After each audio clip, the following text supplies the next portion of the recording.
generationally, any great leader. Oh God, I've said this so often, but I said this to him and to a few other folks. I said this to James McCormick. All the great leaders that I've known in my life, and I've known a bunch. You know that, Val. You know that. All the great leaders were reluctant leaders. And James McCormick is one of those guys. I am one of those guys. Mark's one of those guys. You don't need to have a title or a leadership position. You don't need the practice. You just are that kind of person, and almost not wanting or really needing a leadership position. George Washington was the most reluctant leader in the world. He didn't want to be president. Look it up. He didn't want to be called a king.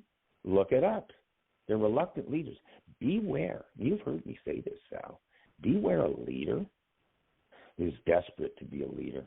Okay, beware the guy who will sink the boat because he can't be captain. Beware. And there's a lot of them out there. And because leaders, great leaders, they take their people into battle, and they'll die themselves. We know that. And because of that, great leaders, they know the brutality of war. They know the awful price to pay often for leadership. As a leadership, so often, it's the king, the leader that gets toppled in the end. Just ask our friend Donald J. Trump, right?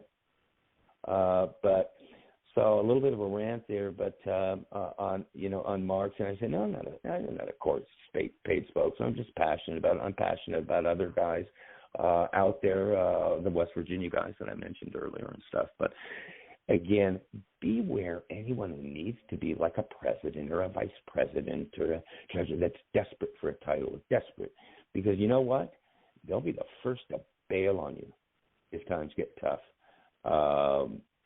Because they really were doing it for their own resume and not fulfilling the mission of true leadership, which is getting your people through for total victory, and let's all go back home to peaceful lives and live with our families. So there you go on that.